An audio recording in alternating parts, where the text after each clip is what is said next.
नमस्कार, आगो समाचारमा स्वागत छ। सबैभन्दा पहिला सुरु गरौँ आजका मुख्य समाचार। रेशम चौधरीसँग नागरिक उन्मुक्तिका साथ सांसदको कारागारमा 6 घण्टा वार्ता, विश्वासको मत नदिने अडान कायमै।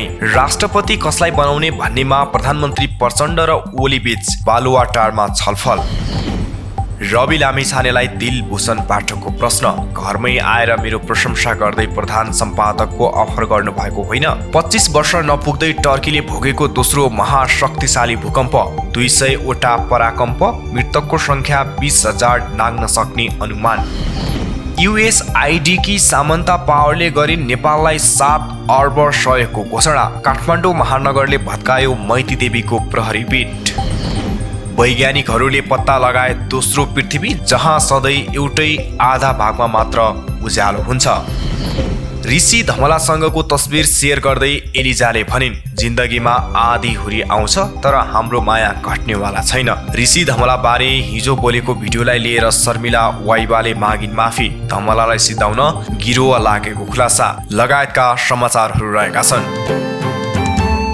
अब समाचार विस्तारमा। सुदूरपश्चिम प्रदेश सरकारले भोलि विश्वासको मत लिँदैछ, तर सत्ता गठबन्धनमा रहेको नागरिक उन्मुक्ति पार्टीले भने विश्वासको मत नदिने सङ्केत गरेको छ। आज नागरिक उन्मुक्ति पार्टीका सुदूरपश्चिम प्रदेशका 7 जना सांसद रेशम चौधरीलाई भेट्न दिल्ली बजार स्थित कारागार पुगेका थिए। उनी भन्दा केही समय अगाडि पार्टी अध्यक्ष रञ्जिता श्रेष्ठ पनि कारागार पुगेकी थिइन्। 7 सांसदलाई रेशम चौधरीले तत्काल सुदूरपश्चिम प्रदेश सरकारलाई विश्वासको मत दिन नसकिने बताएका थिए। पहिले जेलको ढोका खुल्ला, त्यसपछि सरकारको ढोका खुल्ला, रेशम चौधरीले आफ्ना सांसदलाई भने। 11 बजेदेखि भएको छलफल करिब 5 बजेसम्म चलेको थियो। उक्त छलफलमा नागरिक उन्मुक्तिका केही सांसदहरूले तत्काल विश्वासको मत दिएर सरकारमा जान आफ्ना मतदाताको दबाव रहेको बताएका थिए। जवाफमा रेशम चौधरीले माग र मुद्दा भन्दा बाहिर जान नसकिने बताएका थिए। बैठक सकिए लगतै शीर्ष नेताले सुदूरपश्चिम प्रदेश सरकारलाई विश्वासको मत नदिने अडान यथावत नै राखेको छ। भोलि बिहान 11 बजे सुदूरपश्चिम सरकारका मुख्यमन्त्री राजेन्द्र सिंह रावलले विश्वासको मत दिने संसद बैठक आह्वान गर्न भनेका थिए, तर केही ढिलो हुने भन्दै भोलिको बैठक 1 बजेको लागि सारिएको छ। आज दिल्ली बजार कारागारको बैठकले भोलि मुख्यमन्त्री रावलले विश्वासको मत पाउने सम्भावना क्षीण बनेको छ। 27 पुसमा रावल मुख्यमन्त्रीमा नियुक्त भएका थिए। उनले 26 गतेसम्म विश्वासको मत लिइसक्नुपर्ने संवैधानिक बाध्यता छ। सुदूरपश्चिममा नागरिक उन्मुक्तिले विश्वासको मत नदिए सरकारले बहुमत गुमाउनेछ। राष्ट्रिय स्वतन्त्र पार्टीका सभापति रवि लामिछानेले आरोपित गरेका पत्रकार मध्येका एक दिलभूषण पाठकले प्रतिक्रिया जनाएका छन्। आफूले व्यावसायिक जीवनमा कहिले कसैलाई गाली वा अपमान नगरेको उनको दाबी छ। सामाजिक सञ्जालमा एउटा नोट राख्दै उनले आफ्नो पत्रकारितालाई लिएर आजसम्म कुनै पनि निकायमा एउटा पनि उजुरी वा मुद्दा नपरेको बताएका छन्। सत्यता नभएको र गलत सूचना प्रवाह गरेको एउटा पनि घटना भए देखाउन चुनौती दिन्छु उनले भनेका छन्। रवि लामिछानेले आफूमाथि लगाएका आरोप सार्वजनिक रूपमा स्पष्ट पार्नुको साटो विषयान्तरण गरेर अरूको मानवर्धन गरेको पाठकको भनाइ छ। तपाईले कुनै बेला न्युज 24 मा काम गर्दा वा ग्यालेक्सी टिभी सुरु गर्दा मेरो पछाडि भिड मात्र छ, तर तपाईसँग आधिकारिकता छ, बौद्धिकता छ, सामाजिक प्रतिष्ठा र व्यावसायिक कुशलता छ भनेर घरमै आएर प्रशंसा गर्दै प्रधान सम्पादक भएर समाचारको नेतृत्व गर्न आग्रह गर्नुभएको होइन। म आफ्नो काममा पोखरा जाँदा मलाई भेटेर कन्भिन्स गर्न खोजेको होइन। आज अचानक के आधारमा तपाईले मलाई पापी भन्नुभयो, उनले सोधेका छन्। प्रधानमन्त्री पुष्पकमल दाहाल प्रचण्ड र प्रमुख सत्ता साझेदार एमाले अध्यक्ष केपी शर्मा ओली बीच भावी राष्ट्रपति चयनका लागि हुने निर्वाचन र उम्मेद्वारका विषयमा छलफल भएको छ। भावी राष्ट्रपतिको विषयलाई लिएर एमालेमा आशंका उत्पन्न भएको भनिएका बेला प्रधानमन्त्री प्रचण्ड र अध्यक्ष ओली बीच केही दिन यता छलफल बाक्लिन थालेको छ। आगामी 28 फागुनमा राष्ट्रपति विद्यादेवी भण्डारीको 5 वर्ष कार्यकाल पूरा बिदा हुन लाग्दा नयाँ राष्ट्रपति चयनका लागि निर्वाचन हुँदैछ। आगामी 25 फागुनमा राष्ट्रपति चयनका लागि निर्वाचन हुँदैछ। सोही निर्वाचनलाई लिएर राजनीति गरमाउन थालेको छ। संसदको पहिलो दल कांग्रेसले समेत राष्ट्रपतिमा आकांक्षा राख्दा माओवादी केन्द्रका अध्यक्ष प्रचण्डलाई प्रधानमन्त्री बनाउँदा राष्ट्रपति एमालेबाट बनाउने सहमति भएको एमाले नेताहरू बताउँछन्। तर कांग्रेसबाट राष्ट्रपति बनाउन प्रधानमन्त्री प्रचण्ड सहमत भएको हो कि भन्ने संशय एमालेमा देखिँदै आएको छ। यही संशयका बीच प्रधानमन्त्री प्रचण्ड र अध्यक्ष ओली बीच मंगलबार छलफल भएको छ। सिंहदरबार स्थित प्रधानमन्त्री तथा मन्त्री परिषदको कार्यालयमा भएको छलफल राष्ट्रपति निर्वाचन केन्द्रित थियो। प्रधानमन्त्री प्रचण्डले राष्ट्रिय सहमतिमा राष्ट्रपति चयन गर्नुपर्ने बताउँदै आएका छन्, जसलाई एमाले असम्भव भनिरहेको छ। मङ्गलबार भएको भेटमा पनि अध्यक्ष ओलीले राष्ट्रपतिमा राष्ट्रिय सहमति हुन नसक्ने प्रधानमन्त्रीलाई बताए। उनले आफ्नो पार्टी एमालेका उम्मेद्वारलाई निर्वाचित गराउनु पर्नेमा जोड दिएका छन्। यसअघि सोमबार प्रधानमन्त्री प्रचण्डले अध्यक्ष ओली र काङ्ग्रेस सभापति शेरबहादुर देउवासँग संयुक्त रूपमा राष्ट्रपतिका विषयमा छलफल गरेका थिए। राष्ट्रिय स्वतन्त्र पार्टी रासोपा सरकारबाट बाहिरिएसँगै थप आलोचित बनेको छ। सरकारलाई दिएको समर्थन कायम राख्दै सरकारमा सहभागी मन्त्री फिर्ता बोलाउने निर्णय गरेपछि सभापति रवि लामिछानेले आयोजना गरेको पत्रकार सम्मेलनमा व्यक्त धारणाको कारण रवि लामिछाने र रासोपा थप आलोचित भएका छन्। पार्टीमा विवाद बढेको छ। पटक पटक आग्रह गर्दा लामिछानेलाई सरकारले गृह मन्त्रालयमा पुनर्बहाली नगरिदिएको झोकमा रविले 2 मन्त्री र 1 राज्य मन्त्रीलाई पनि राजीनामा दिन लगाएका हुन्। सरकारबाट बाहिरिने निर्णय गरेपछि आयोजित पत्रकार सम्मेलनमा रवि लामिछानेले दिएको अभिव्यक्ति पार्टीको सर्वसम्मत निर्णय नभई व्यक्तिगत धारणा मात्रै भएको एक नेताले बताए। रवि लामिछानेको अभिव्यक्तिपछि पार्टी संगठन सिद्धान्त आगामी योजनालाई लिएर धेरै प्रश्नहरू उब्जिएका छन्। सञ्चार माध्यम र सरकारवालाले गरेका प्रश्नको जवाफ नदिन र विवादित जवाफ दिए पार्टी र सदनमा रहेका पदीय हैसियत खोसिनेसम्म लामिछानेले नेताहरूलाई चेतावनी दिएको एक नेताले जानकारी दिएका छन्। प्रतिनिधि सभामा रासोपाका हाल 19 जना सांसद छन्। सर्वोच्च अदालतले नागरिक अवैध ठहर गरिदिएपछि रवि लामिछानेको सांसद पद गुमेको छ।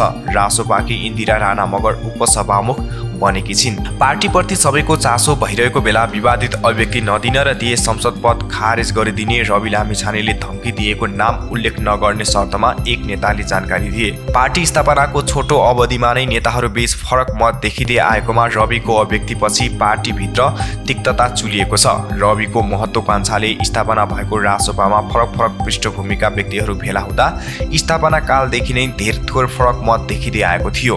पार्टी सभापतिको एकल निर्णयलाई थेक्दै आएका नेताहरूले सरकारबाट बाहिरिएपछि भने खुलेर नै विरोध गरेका छन्। प्रधानमन्त्री पुष्पकमल दाहाल नेतृत्वको सरकारमा जानुको कारण र छिट्टै बाहिरिनुको कारण सभापति लामिछानेसँग मागेका छन्। धेरैजसो नेताहरू सरकारबाट बाहिरिन नहुने पक्षमा हुँदाहुँदै गृह मन्त्रालय नपाएको झोकमा रवि लामिछानेको एकल निर्णयले रासोपा अहिले सरकार बाहिर पुगेको हो। सुरुदेखि नै सभापति लामिछाने र प्रवक्ता मुकुल ढकालको मनोमानी र एकलौटी शासन चलेको एक नेताले बताए। नेताहरू गणेश कार्की, विराज भक्त महर्जन, शिशिर खनाल लगायतले फरक मत राख्दै आएकोमा अहिले अरू पनि थपिएका छन्।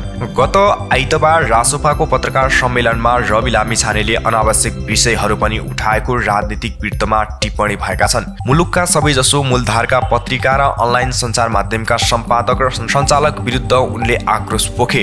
रवि लामिछानेले अमेरिका र नेपाल गरी 2 देशको नागरिकता बोकेको सन्दर्भमा आफूले गल्ती गरेको महसुस नगरी सञ्चार माध्यम आफू विरुद्ध खनेको भन्दै उल्टै आक्रोशित भएका हुन्। सञ्चार क्षेत्रको नियामक निकाय प्रेस काउन्सिलिङका पूर्व कार्यवाहक अध्यक्ष किशोर श्रेष्ठले रविले 4 वर्ष अघि नै काउन्सिलिङले नागरिकताबारे प्रश्न सोधेको स्मरण गर्छन्। गैर पर्यटक भिसामा नेपाल छिरेका अमेरिकी नागरिक रवि लामिछानेले टेलिभिजनमा काम गरेको विषयमा प्रेस काउन्सिलिङले प्रश्न गरेपछि मात्र रविले 2075 जेठ 4 मा नेपाल स्थित अमेरिकी दूतावासमा अमेरिकी नागरिकता र राहदानी त्याग गर्न निवेदन दिएका थिए। निवेदन दिएपछि प्रक्रिया नटुङ्गिँदा विवाद भएको हो। रविले आफू प्रक्रियागत ढङ्गले नजाँदा समस्या झेल्नु परेको श्रेष्ठ बताउँछन्। नागरिकता विवाद पछि उनले राहदानी समस्या भने अझै बाँकी छ। रविको राहदानी विवादको कारण सांसद पद मात्रै गुमेन, उपप्रधान तथा गृह तथा पार्टीको संसदीय दलको नेताको जिम्मेवारी पनि उनले गुमाए। प्रधानमन्त्री पुष्पकमल दाहाल प्रचण्डले राजस्व सङ्कलनका क्षेत्रमा देखिएका चुनौती समाधान गर्न र राजस्व चुहावट नियन्त्रणका लागि क्रम भङ्ग गर्न राजस्व प्रशासनका अधिकारीहरूलाई निर्देशन दिएका छन्। बुधबार प्रधानमन्त्री तथा मन्त्री परिषदको कार्यालय सिंहदरबार राजस्वको अवस्था र चुहावट नियन्त्रण सम्बन्धी छलफलमा बोल्दै प्रधानमन्त्रीले उक्त कुरा बताएका हुन्। प्रधानमन्त्रीले भने अर्थतन्त्रको समग्र स्थिति हेर्दा अधिकांश सूचकहरू सकारात्मक हुँदै गएको देखियो। गत पुसदेखि अर्थतन्त्रमा क्रमशः सुधार आएको देखियो, तर यसको अर्थ नेपाली अर्थतन्त्र सङ्कट मुक्त भइसक्यो भन्ने होइन। राजस्व सङ्कलनमा अहिले पनि केही समस्याहरू छन्। राजस्वको दायरा बढाउने र चुहावट नियन्त्रणको कार्यलाई एकैसाथ अगाडि बढाउन जरुरी छ। बैठकमा उपप्रधान तथा अर्थमन्त्री विष्णु पौडेलले राजस्व सङ्कलन र चुहावटका क्षेत्रमा हुन सक्ने सम्भावित मिलेमतोलाई चेन ब्रेक गर्ने गरी कार्यविभाजन गर्न निर्देशन दिइसकेको जानकारी दिए। सो क्रममा मेदव्ययिता र खर्च कटौतीको विषयलाई गम्भीरतापूर्वक लिएर सोही अनुरूप कार्ययोजना र कार्यान्वयनमा लैजान आफूले मेहनत गरिरहेको मन्त्री पौडेलले बताएका छन्। बैठकमा राजस्वसँग सम्बन्धित सरकारी निकायका प्रमुखहरूले देशको अर्थतन्त्रको आजको अवस्था, अर्थतन्त्रको चुनौतीहरू, राजस्व सङ्कलनको अवस्था, राजस्व चुहावट नियन्त्रणमा रक्षा मन्त्री हरिप्रसाद उप्रेती भारत भ्रमण जाने भएका छन्। नेपाल भारत सुरक्षा सम्बन्धी बैठकमा भाग लिन मन्त्री उप्रेती 5 दिने भ्रमणमा भारत जान लागेका हुन्। मन्त्री परिषदको सोमबारको बैठकले उप्रेतीको फागुन 1 देखि 5 गतेसम्मको भारत भ्रमण स्वीकृत गरेको छ। सरकारका प्रवक्ता एवं सञ्चार तथा सूचना प्रविधि मन्त्री रेखा शर्माले नियमित भ्रमणका लागि रक्षा मन्त्री भारत जान लागेको बताएकी हुन्। यही एजेन्डामा यही निर्णय भन्ने छैन। दुई देशको सुरक्षा मामिला सम्बन्धी नियमित बैठकमा सहभागी हुन जाँदै हुनुहुन्छ उनले भनिन्। बैठकमा के कस्ता विषयमा छलफल हुने भन्ने बारे भने उनले खुलाइनन्। काठमाडौँ महानगरपालिकाले मैतीदेवी चोकमा रहेको प्रहरी बीट भत्काएको छ। सडक अतिक्रमण गरी बनाइएको संरचना हटाउने महानगरको अभियान अन्तर्गत मंगलबार मैतीदेवी चोकमा रहेको प्रहरी बीट नगर प्रहरीले प्रहरीकै सहकार्यमा हटाएको हो। महानगरीय प्रहरीका प्रमुख राजु पाण्डेका अनुसार भवन खाली गराएर हटाएको हो। मापदण्ड विपरीत बनेका संरचनाहरू हटाउने क्रममा हामीले प्रहरीकै सहकार्यमा प्रहरी बीट हटाएका हौं, उनले भने। युरोप र एसियालाई जोड्ने मुलुक टर्कीमा सोमबार बिहान गएको भूकम्पमा परि मृत्यु हुनेको संख्या निरन्तर बढिरहेको छ। मंगलबार अपराह्नसम्म टर्की र छिमेकी सिरियामा भूकम्पमा परि कम्तीमा 5000 मानिसले ज्यान गुमाएको पुष्टि भएको छ। मृतकको संख्या अझै बढ्न सक्ने अनुमान गरिएको छ। युरोपका साथै विश्व स्वास्थ्य संगठनकी प्रमुख आपतकालीन अधिकारी क्याथरिन इस्माल बुथले मृतकको संख्या 20,000 नाग्न सक्ने बताएकी छिन्। हजारौं मानिसहरू अहिले पनि सम्पर्कविहीन भएका छन्। केही अपार्टमेन्ट सहित थुप्रै घरहरू भत्किएका छन्। उद्धारका लागि 65 भन्दा बढी मुलुकले आफ्ना सैनिक र उद्धारकर्मी टर्की पठाएका छन्। अत्यधिक चिसोका कारण उद्धारमा कठिनाई भइरहेको छ। अधिकारीहरूले मानिसहरूलाई आफ्ना घरमा तत्काल नफर्किन भनेका छन्। स्थानीय समयअनुसार सोमबार बिहान 4:17 टर्कीको दक्षिणी सहर ग्याजिएन्टेप नजिक केन्द्रबिन्दु बनाएर 7.8 म्याग्निच्युडको भूकम्प गएको थियो। त्यसपछि लगातार दर्जनौं प्रकम्पहरू गएका छन्। ती मध्ये एउटा 7.7 म्याग्निच्युडको थियो। अहिलेसम्म 200 वटा प्रकम्प गएको जनाइएको छ। भूकम्पको केन्द्रबिन्दु सीमाबाट नजिकै भएकाले सिरियामा पनि ठूलो क्षति भएको छ। सिरियामा त भूकम्प प्रभावित सबै क्षेत्रमा सरकारको नियन्त्रण पनि छैन। तर सिरियामा पर्ने भूकम्प प्रभावित क्षेत्रमध्ये केही राज्य नियन्त्रित छ भने केहीमा टर्की आधिपत्य छ। केही क्षेत्रमा विद्रोहीहरूले कब्जा जमाएका छन्। गृह युद्धले छेदविच्छेद भएको ठाउँमा भूकम्पले थप पीडा थपेको छ। विगत 25 वर्षमा टर्कीले भोगेको यो दोस्रो ठूलो भूकम्प हो। यसअघि सन् 1999 मा इस्तानबुल नजिकै केन्द्रबिन्दु बनाएर 7.6 म्याग्निच्युडको भूकम्पमा परि झण्डै 18,000 मानिसको मृत्यु भएको थियो। त्यतिबेला मापदण्ड पूरा नगरी बनाइएका धेरै घरहरू भत्किएका थिए। आपतकालीन उद्धारको प्रभावकारी संयन्त्र नहुँदा पनि त्यतिबेला धेरै मानिसले ज्यान गुमाएका थिए। अहिलेका राष्ट्रपति रेसेपको दल जस्टिस एन्ड डेभलपमेन्ट पार्टी सन् 2002 मा सत्तामा आएपछि आपतकालीन उद्धारको संयन्त्रमा सुधार गरिएको थियो भने 30 लाख भन्दा बढी घरमा प्रबलीकरण गरिएको थियो। भवन निर्माणको मापदण्ड पूर्ण रूपमा पालना हुन नसक्दा यसपालि पनि धेरै घरहरू भत्किएका छन्। टर्की भूकम्प आइरहने क्षेत्रमा पर्छ। टर्कीको धेरै भूभाग एनाटोलियन प्लेटमा पर्छ। सन् 1939 मा भूकम्पमा परि टर्कीमा 30,000 बढी मानिसको मृत्यु भएको थियो। अन्तर्राष्ट्रिय विकासका लागि अमेरिकी नियोग युएसआइडी प्रशासक सामन्था पावरले युएसआइडीले 5 करोड 85 लाख अमेरिकी डलर $7.5 अर्ब रुपैयाँ भन्दा बढीसम्मको सहयोग प्रदान गर्ने घोषणा गरेकी छिन्। उक्त रकम नेपाल सरकार, नागरिक समाज र निजी क्षेत्रका नेतृत्वकर्ताहरूमाझ नेपालको लोकतान्त्रिक उन्नतिलाई अघि बढाउन खर्च हुने जनाइएको छ। उक्त घोषणाको रकम मध्ये 4 करोड 2 लाख डलर सन् 2022 मा घोषित 65 करोड 90 लाख अमेरिकी डलरको विकास उद्देश्य सम्झौताको एक अंश हो। प्रशासक पावरले यसै वर्ष पारदर्शी तथा शान्तिपूर्व आम निर्वाचन सम्पन्न भएसँगै संघीयता सुदृढ गर्ने, महिला र सीमान्तकृत समुदायको समावेशीकरणलाई अगाडि बढाउने, आफ्ना युवाको सशक्तिकरण गर्ने र लोकतन्त्रले आफ्ना नागरिकका हितमा परिणाम ल्याउन सक्छ भनी देखाउने अवसर नेपालीसँग रहेको जनाइन्। यस कार्यमा अमेरिकाको साझेदारी रहने उनको भनाइ छ। USAID का लगानीले सार्वजनिक वित्तीय व्यवस्थापन, स्वतन्त्र नागरिक समाज तथा सञ्चार माध्यम, लोकतान्त्रिक प्रक्रिया तथा संस्था, कानुनी शासन र निजी क्षेत्र विकासको सुदृढीकरण गरी नेपाललाई आफ्ना लोकतान्त्रिक उपलब्धिहरू मजबुत पार्न र नेपालीका निम्ति अझै वृहत समृद्धि र उत्थानशीलता भित्राउन मद्दत गर्नेछन्। पावरले भनिन्, मानव बेचबिखन विरुद्ध लड्न नेपाललाई सहयोग गर्न पनि थप USAID ले जारी राख्नेछ।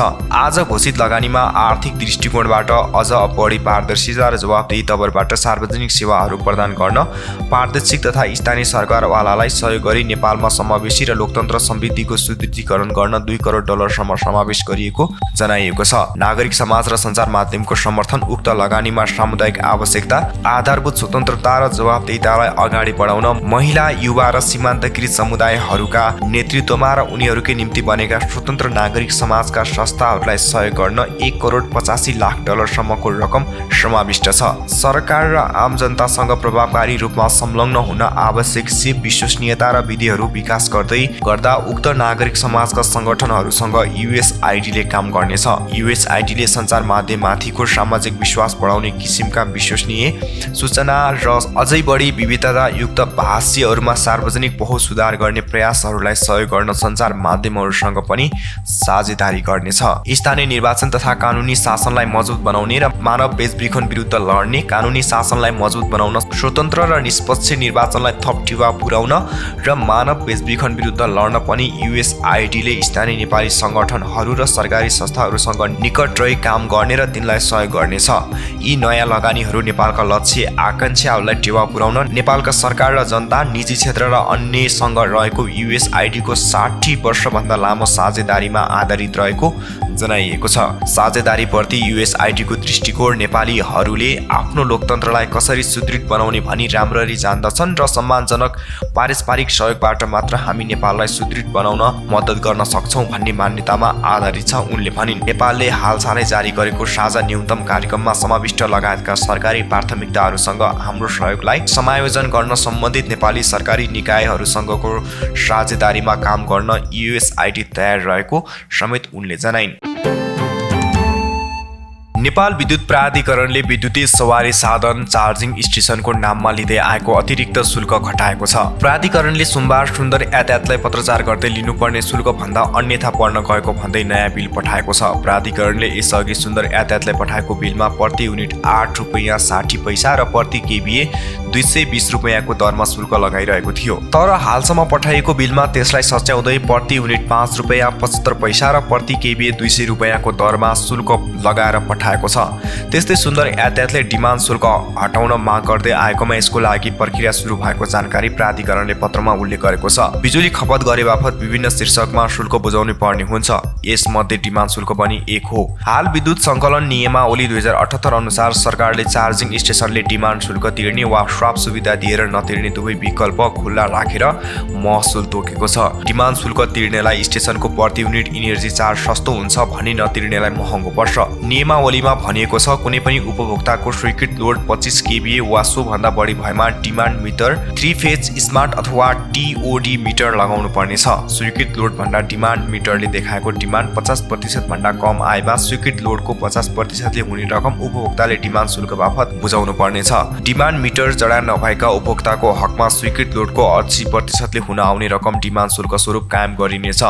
सो बमोजिम हुन आउने डिमान्ड शुल्क उपभोक्ताले बुझाउनु पर्नेछ। अर्को विकल्प स्वाप कार्ड सुविधा अन्तर्गत भने उपभोक्तालाई डिमान्ड शुल्क लाग्दैन, तर त्यसको लागि प्राधिकरणले छुट्टै महसुल दर कायम गरेको छ, जुन तुलनात्मक रूपमा बढी पर्छ। यसको लागि दिनको 3 अलग-अलग समय छुट्याएर शुल्क निर्धारण गरिएको छ। स्वाप सुविधामा 33 kV प्रसारण लाइन अन्तर्गतको वैशाखदेखि मङ्सिरसम्मको बिहान 5 बजेदेखि बजेदेखि साँझ 5 बजेसम्म चार्ज गर्दा प्रति युनिट 6 रुपैयाँ 60 पैसा, साँझ 5 बजेदेखि राति 11 बजेसम्म प्रति युनिट 8 रुपैयाँ 40 पैसा र राति 11 बजेदेखि बिहान 5 बजेसम्म प्रति युनिट 4 रुपैयाँ 45 पैसा लाग्ने व्यवस्था छ। यही मौसममा 11 केबी प्रसारण लाइन अन्तर्गत बिहान 5 बजेदेखि साँझ 5 बजेसम्म चार्ज गर्दा प्रति युनिट 6 रुपैयाँ 70 पैसा, साँझ 5 बजेदेखि राति 11 बजेसम्म प्रति युनिट 8 रुपैयाँ 60 पैसा र राति 11 बजेदेखि बिहान 5 बजेसम्म प्रति युनिट 5 रुपैयाँ 5 पैसा लाग्ने व्यवस्था छ।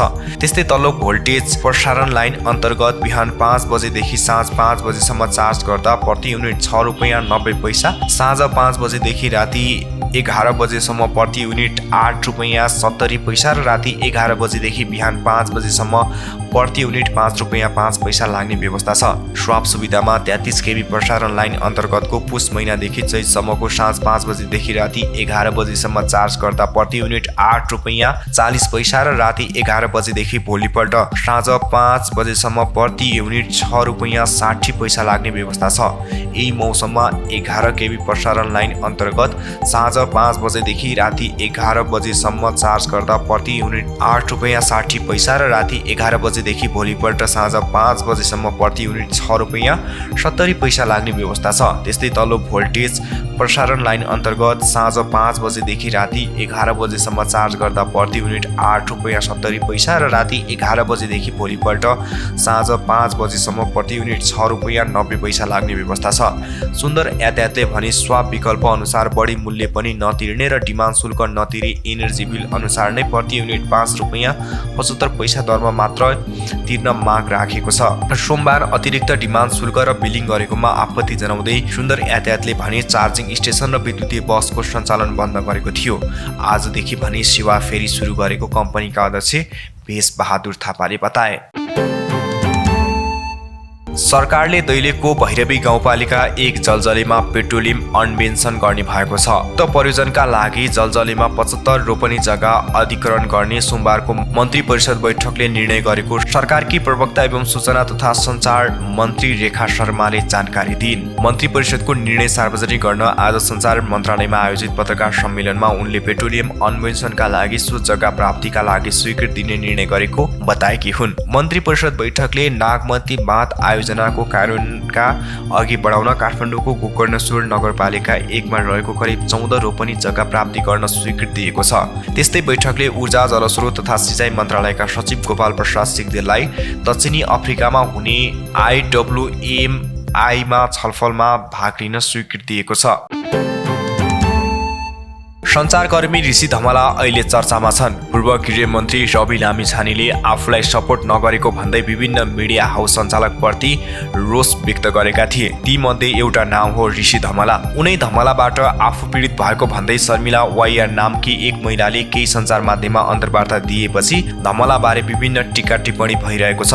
रविको समर्थन गर्दै ती महिलाले ऋषिलाई फसाइदिने धम्की दिएकी थिइन्। यही बीचमा ऋषि पत्नी अभिनेत्री एलिजा गौतमले भने ऋषिलाई रोज डेको शुभकामना दिँदै जिन्दगीमा आँधी हुरी आउने तर आफूहरूको माया प्रेम कहिले नघट्ने बताएकी छिन्। ऋषिसँगको तस्बिर सेयर गर्दै एलिजाले लेखेकी छिन्, जिन्दगीमा कहिले आँधी आउँछ कहिले हुरी आउँछ, तर तिम्रो र मेरो माया प्रेम कहिले घट्नेवाला छैन। सँगै बाँच्ने सँगै मर्ने कसम खाएर अगाडि बढेको हाम्रो जीवन 7 जुनीसम्म हजुरलाई पाऊँ भनी भगवानसँग प्रार्थना गर्छु, उनले लेखेकी छिन्।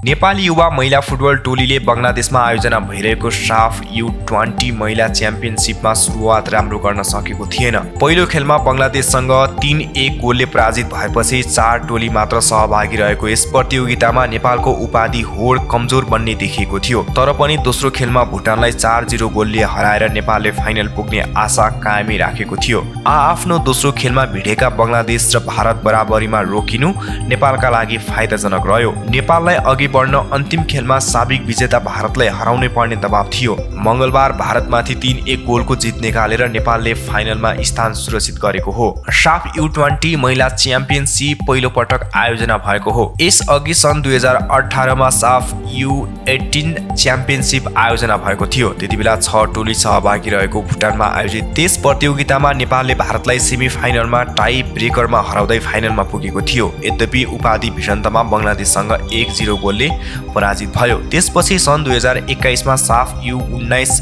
महिला च्याम्पियनसिप आयोजना भएको थियो। बङ्गलादेशले आयोजना गरेको त्यस प्रतियोगितामा 5 टोली सहभागी थिए। पहिलो खेलमा बङ्गलादेशसँग गोलरहित बराबरी खेलेको नेपाली टोलीले दोस्रो खेलमा श्रीलङ्कालाई 6-0 गोलले हराएको थियो। तेस्रो खेलमा भुटानलाई पनि हराएको नेपाल अन्तिम खेलमा भारतसँग 1-0 गोलले पराजित भएर फाइनल पुग्न असफल बनेको थियो। गत वर्ष भारतमा आयोजना भएको साफ U18 महिला च्याम्पियनसिप नेपालका लागि सुखद रहन सकेन। 3 नेपाली टोली मात्र सहभागी रहेको त्यस प्रतियोगितामा नेपालले भारत र बङ्गलादेश दुवैसँग 2-2 खेल खेल्नु पर्ने थियो। तर नेपाली टोली 4वटै खेलमा पराजित भएर तेस्रो तथा अन्तिम स्थानमा सीमित बनेको थियो। नेपाल भारतसँग खेलमा 7-0 र 5-1 गोलले पराजित भएको थियो। नेपाली महिला टोलीले उमेर स्तर तथा सिनियर स्तरको अफिसियल अन्तर्राष्ट्रिय प्रतियोगितामा हालसम्म उपाधि जित्न सकेको छैन। साफ महिला च्याम्पियनसिपमा हालसम्म 6 पटक प्रतिस्पर्धा गरेकोमा नेपाल सबैमा उपविजेतामा सीमित बनेको थियो। भारतीय टोलीले सुरुमा 5 संस्करण जिते पनि गत वर्ष भुटानमा आयोजित प्रतियोगिताको फाइनलमा भने बङ्गलादेशसँग हार बिहोरेको थियो। मङ्गलबार सुरुवाती अग्रता भारतले लिए पनि नेपाल खेलमा फर्किएको थियो। अब हुने लिग चरणको अन्तिम खेलमा बङ्गलादेशले भुटानलाई हराएमा वा बराबरी खेलेमा भारत पहिलो चरणबाटै बाहिरिनेछ। शर्मिला वाइबाले आफूले ऋषि धमलाबारे हिजो बोलेको अभिव्यक्ति सत्य नभएको बताएकी छिन्। उनले हिजो आफूले ऋषि धमलाबारे अलिकति बढी नै बोलेको स्पष्ट पारेकी छिन्। विवादित कुरा बोलेको भोलिपल्टै वाइबाले रमाइलो गोरेटोसँग कुरा गर्दै यस्तो स्पष्ट पारेकी हुन्। उनले आफूले बोलेको कुरालाई ऋषि धमलासँग माफी समेत मागेकी छिन्। उनले भनिन्, तपाईले हिजोको भिडियोको कुरा गर्नु भएको होला। यो चाहिँ कस्तो हो भने हिजोको दिनमा मैले ऋषि सरको बारेमा अलिकति बढी नै बोलेको जस्तो लाग्यो। त्यसको लागि म उहाँलाई सरी भन्न चाहन्छु। उनले आफू र धमला बीच व्यक्तिगत लेनदेनको कुरा भएको उल्लेख गरेकी छिन्। धमला र आफू बीच व्यक्तिगत लेनदेन र कारोबार भन्दा अरू केही नभएको प्रतिक्रिया जनाएकी छिन्। उनले आफूसँग कुरा गरेका पत्रकारले अनेक कुरा गरेको समेत सुनाइन्। आफूमाथि मानहानि गरिएको भन्दै उनले आक्रोश समेत पोखेकी छिन्। उनले ऋषि धमला देशकै चर्चित पत्रकार भएको पनि सुनाइन्। वाइबाले आफू र ऋषि धमलालाई सिद्धाउने डिजाइन भएको पनि खुलासा गरेकी छिन्।